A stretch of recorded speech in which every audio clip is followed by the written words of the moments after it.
Годоо аманд 2011 онд Годоо ногоон хотон баригдаж захиалга авч эхэлжээ.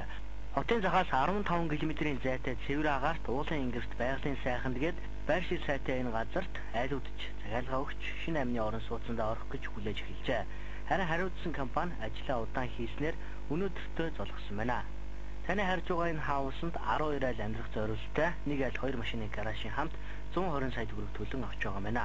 Харин байшингийн чанар тааруу дээрээс нь автомашины гараж мөөгөн цэвэрдэж эхэлсэн гээд олон асуудал байгааг орсон суугчид бидэнд хэлсэн юм а. Ерөөсөө сарын дотор 1 сарын 10 тэгэл орчин одоо усаа тавиал орчин бүх юм дууссан.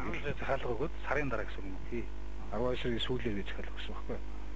Тэгээд би энд байр хөдөлж авахаас өмнө энэ аавс айлуудаас асууж сургалыг ямар хөө байв гэдэг. Нэг айлаас сонсч өө энэ их дундаж ч юм ч юм.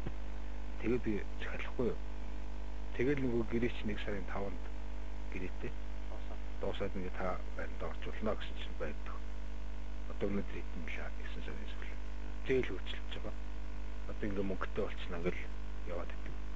Тэгээ эцсийч одоо хэрэглэгч тохирчж байгаа.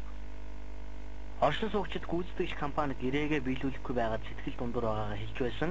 Гэрээгээр хүлээсэн үргээ биелүүлсэн тохиолдолд энэ зүйл болохгүй байсан юм а гэж хэлж байсан. Бид шудраг өрсөлдөөн хэрэглэгчийн төлөө гадарт хандаж яг ийм тохиолдолд ямар хариуцлага тооцож байгаа тухай сонирхлоо.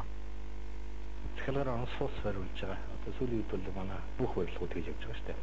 За энэ дэр бол яг өрчилж төлбөр аваад одоо барилгыг хариулсан тийм хууль одоо заалт байдаг.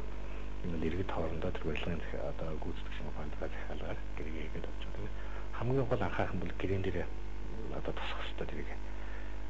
Юу тусах вэ? Барилга хэдэн сарын хэдний дотор ашиглалтанд орно тийм үү?